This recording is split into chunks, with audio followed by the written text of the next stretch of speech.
What's up, Raider Nation? Welcome to True Raider Podcast. This is a Monday Night Live. I'm excited right now. We're seeing some more moves being made, which is good to see. I'm really liking the kind of moves that, Tom Telesco and Antonio Pierce are really putting together.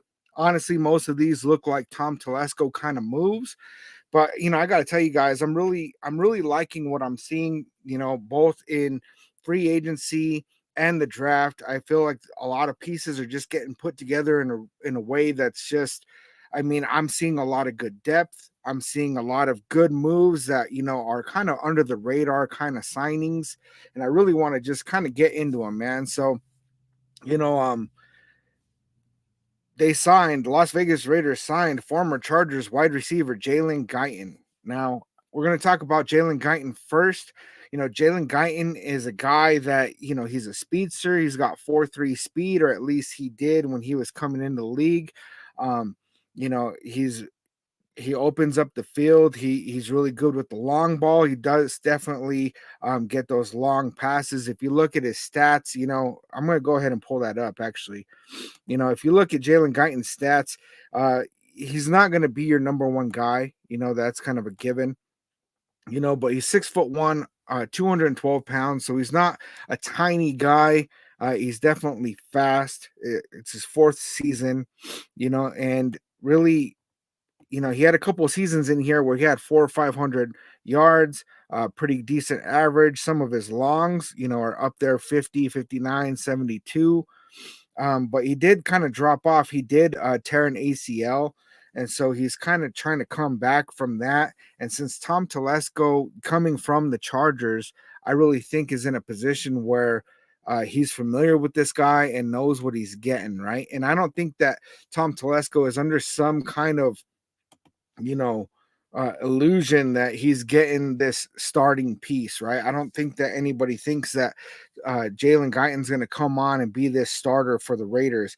But what we really are getting is, wide receiver number 4, possibly, kind of sitting somebody to just kind of put on that depth chart, right? And this could be a guy that maybe doesn't even make the roster, right? I honestly think he'll make the roster. Um, I've talked about it in several videos where we were really lacking depth in the wide receiver position. And these additions of Michael Gallup and Jalen Guyton just kind of solidify that we have some decent depth in there. Now, I think that really the main targets are going to be Devontae Adams, Jacoby Myers, Trey Tucker, Brock Bowers, Michael Mayer.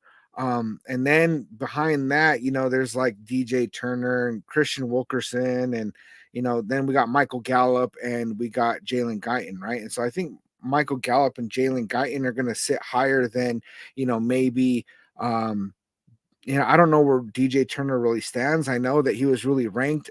He got ranked as like the highest graded special teams gunner, and so I thought that was pretty cool. Let me give a few shouts out. We don't got a lot of people in the building. It's not a normal time for me to go live. It's all right, man. I'm not even tripping on that. Identify me. Salute, man. Welcome. I'm glad you're here. Greg, what going? Raiders adding some camp bodies. And this could be some camp bodies. I think that at least one of these guys is going to make the roster. We'll really see how that kind of turns out, depending on how they're doing with health. Both these guys are coming back from injuries. They've had some kind of low years, and I think that it's just good veteran signings that either, will be camp bodies or will be guys that will be kind of depth on our roster. We'll see how this works out. Coach AP is doing our roster gladiator style. May the best man win.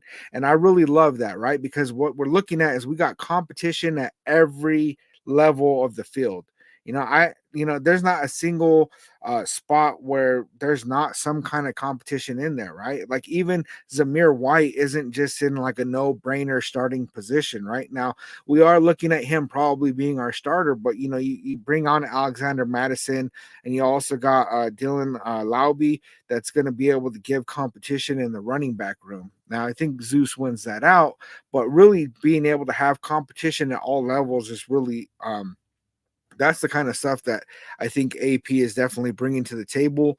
I think these solid signings, I also want to take a look Andrus Peat, right? And Andrus Peat, you know, looking at stats for offensive linemen, I mean, it's just one of those things, right? But he's 6'7", 316 pounds. Now he's been in the league for several years, and mostly he started at left guard. Um, Graf gave me a heads up on that earlier. I thought he was a little bit more of a left tackle, but it's just because he played left tackle last year. So he does have some experience with left tackle. He's got a lot of experience with left guard. He did have 3 Pro Bowl seasons at left guard, which is definitely one of those things that, it's a great addition to our roster. I don't think that he's going to come in and win the left guard position, but it gives both Dylan Parham and Cody Whitehair some competition at the left guard position, because the assumption is that we're going to roll forward with Colton Miller at left tackle, Dylan Parham left guard, Andre James center, Jackson Powers Johnson right guard, and then Thayer Mumford on the right tackle position, right? But there is some competition at several levels, right? Because one of the things that Tom Telesco is doing right now is he's bringing in guys that can kind of move around on the offensive line, right? Cody Whitehair is one of them. Delmar Glaze is another one. And then, this signing with Andrus Peat, he's also somebody that has some versatility, right? And versatility is very important with the offensive line, because then we add some depth that, if we have some guys that are, going down with injury, and it happens pretty much every year, we have a lot of guys that can just kind of get thrown in there, right? And having that much competition on the line is such a solid thing for us to have, man. And been hearing a lot of good stuff about Luke Getzey having this really good offensive line scheme, right? And if it's as good as people are making it sound, I really think that the players that we have on this line right now are going to keep that stack and keep it going. I would love another John Ritchie, man. I'm really interested to see what these signings are going to look like right now. I don't really think that either of the signings from today are just going to be day one starters. I don't really see Jalen Guyton being a starter at all. I really think he's just a depth piece that offers, some versatility. He also has some special team skills. So I know that that's something that Tom Telesco keeps looking at. So, definitely the versatility thing. Championships are won in the trenches and on defense, and we got solid trenches that are building up both offense and defense, right? I mean, defensive line is just stacked, and I'm super happy about that. This is the first time I can remember that happening, and geez, it's been way too long, right? And then our offensive line, we may not be bringing on these superstar players, right? But like Andrus Peat, he was the number 13 overall pick when he was drafted, and so he was drafted, came in, and he was kind of considered a bust, right? And this dude, he played his first 3 years. After year 3, they're like, this guy's a bust, da da da. And year 4 is when things really kind of took off for him, right? And he's 30 years old right now, so he's got several years left in the tank. I've been hearing some people talking about that maybe there's some competition for Dylan Parham for that left guard position. And for me, I'm not attached to any specific names. For me, it's may the best man win, right? And so if we have the best man winning, then like how really can you go wrong, right? I mean, Dylan Parham, he's young. He's going into year 3. And I really think that him going into year 3, this could be kind of like a step up, kind of breakout year for him. But also, if they were to sit him, and that way he can do a little bit more development, because, let's face it, we've done pretty decent on tackles. Honestly, I didn't really like Jermaine Illuminor that much. He did a decent job, but also he made a lot of boneheaded mistakes, right? A lot of like costly penalties at really bad times. But then like, our right guard, left guard, have really just been like these tough positions for us to fill. We've been having people like Greg Van Roten. Dylan Parham came in rookie year starting, and really with the addition of Jackson Powers Johnson, I think it's going to help Andre James out, because there's been too many times where Andre James is a little undersized and we see him kind of get bulldogged, and things, just kind of blow up from there, right? And so if he's not in a position where he's getting bulldogged, then I think it really it changes things for us, definitely, for sure, on that line. So yeah, man, I mean, you know, I don't know. What do you guys think about these signings, man? You think that they're just going to be like depth pieces? You think that these are going to be, um, people that even make the team? You know, you're talking about, maybe camp bodies, Greg, and that might be the case, right? And really, if we're bringing in people, especially former Pro Bowl offensive linemen who end up being a camp body, like, I can't be mad at that at all, right? I don't really anticipate that that's going to be what happens in this situation, but what I really do anticipate is that Tom Telesco is just showing that he's going to continue building depth on this roster, and I'm really getting excited about that, guys. Michael Gallup is another guy that's coming from an injury, right? And so to bring on these players that have been productive in the past and the last couple of seasons, they've had injury and just kind of struggling to put up anything on the stats, really means that we're getting these guys at a really good price. And it's not uncommon for players to have an injury, have a couple of down years, and then just kind of climb back up from there, right? But really, if these players come on and they don't do that climb back up and they end up kind of just dwindling out in their careers, well, at least we're not breaking the bank for it, right? And I love to see that because somebody was talking about like how there's this anticipation going into the draft that Vegas was going to go ahead and gamble, right? And I really thought that that was going to be the case. I thought that we are going to go out and gamble, move up, try to get Jaden Daniels, or trade a bunch of draft capital and see what we get, right? Because you never really know somebody coming out of college. There's all these like this hype every year about these quarterbacks, and then many times they end up being a bust, and you have players that are just being backups right now, or not even in the league, and they're drafted in the top 5.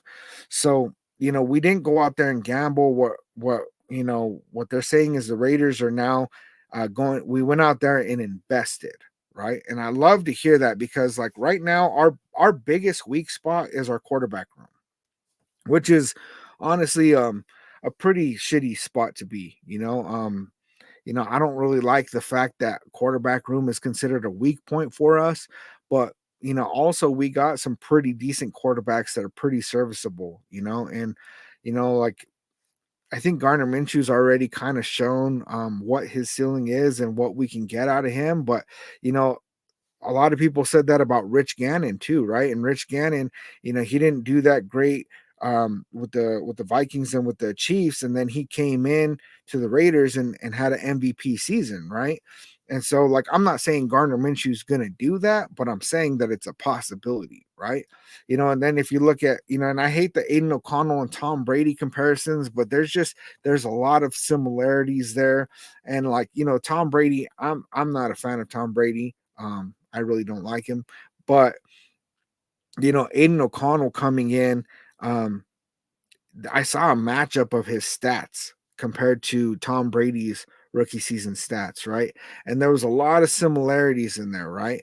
And if Tom Brady could come in from the 6th round and develop to the player that he was, not saying that that's what Aiden O'Connell's going to do, but just to see that there can be that kind of upward trajectory for a player that's drafted. We got a couple of 4th round guys that are starters in the league right now, right? That are considered really good quarterbacks. Dak Prescott, right? Wasn't Kirk Cousins also a 4th rounder? Correct me if I'm wrong. But like, just being in a position where, we have this quarterback already on a roster that could be somebody who ends up developing. Um, that's not something to be mad about, and really being able to put these pieces in line, right, on the offensive line. The more that we stack the offensive line, the more that we kind of put some depth to the weapons that one of these quarterbacks is going to have, the more likely we're going to see some success out of that, and I'm happy to see that, because I really feel like that the right side of our offensive line for the last couple years has really just been this kind of sore spot that, even though we saw some decent production, there's some good tape from it, but there's also some really bad tape from it. And it's just been in this position where it's not really locked down, and I'm really feeling like, okay, maybe Thayer Mumford's not the guy, maybe he is. but we have enough guys on this roster that can really, put competition into that. Could be that Andrus Peat decides that he's going to go ahead and fight for the right side of the line, right?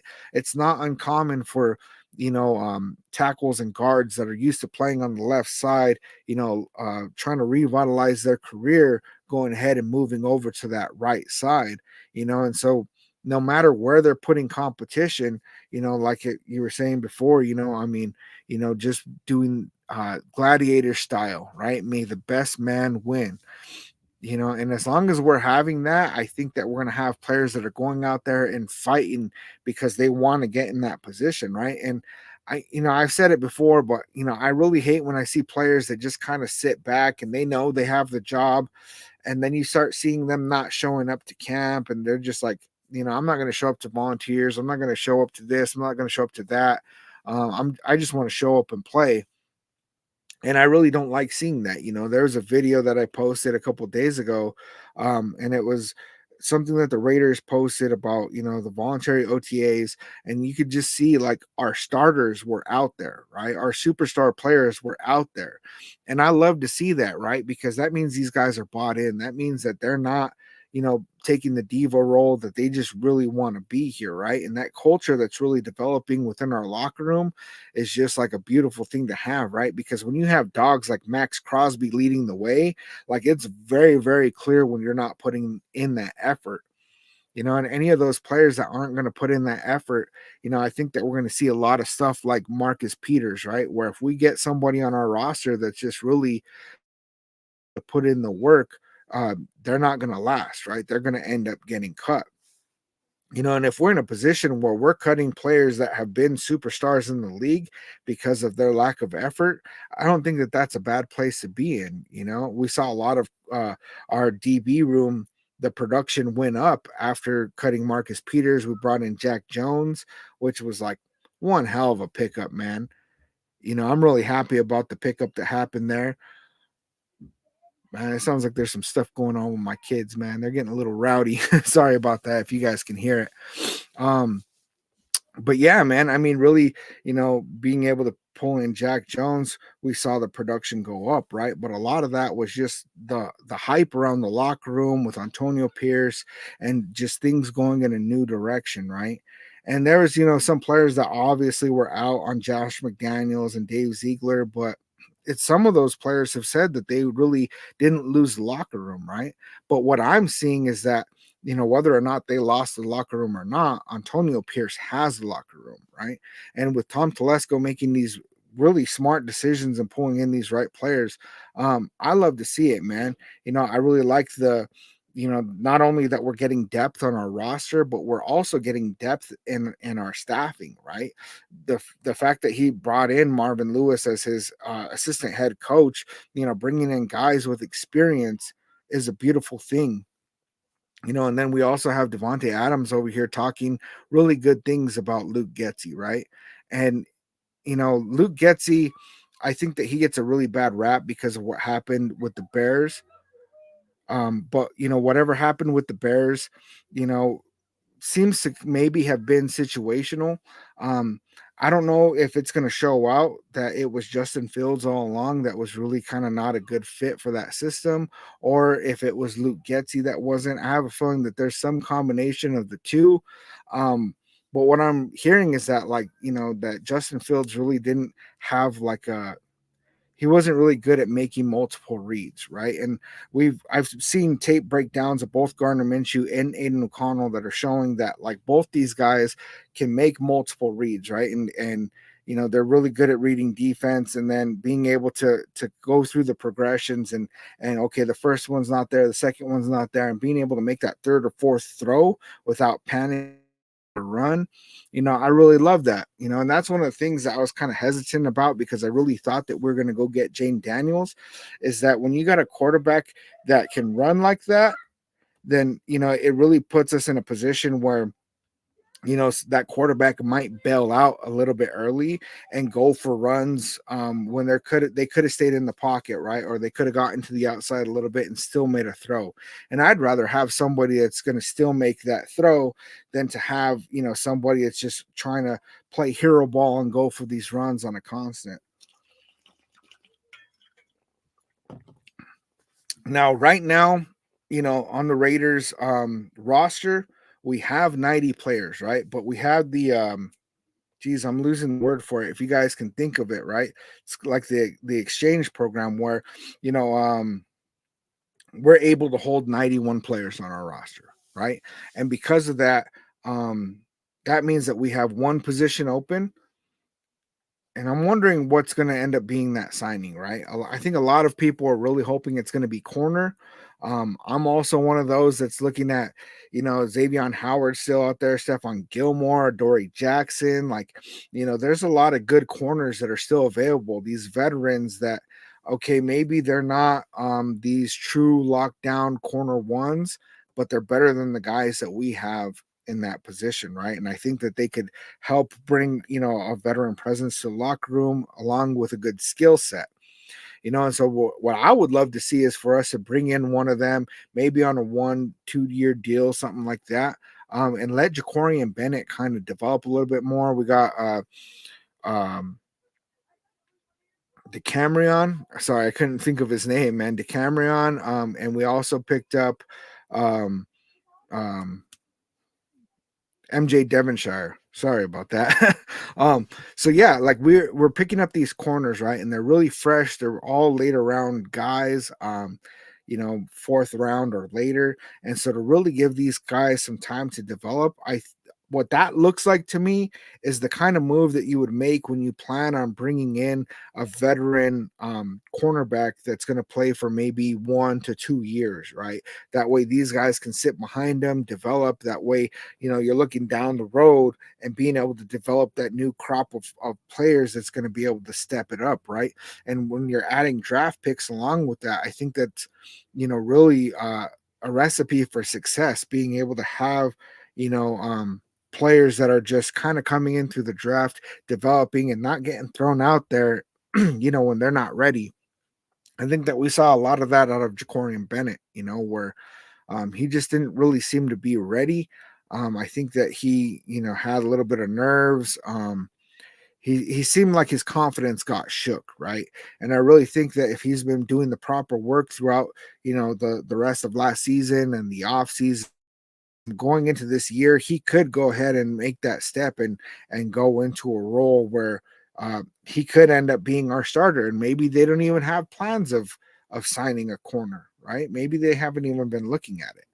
Maybe it's just the rest of us because we're expecting in the draft that we're going to pick up one of those corners, especially when we got to number 13 and all the defensive players were still on the board. And it was like, okay, who are they going to get? Are they going to get Terry Arnold? Are they going to get Quinion Mitchell? Are they going to get Johnny Newton? Or, what are they going to do? And then all of a sudden we ended up with Brock Bowers, right?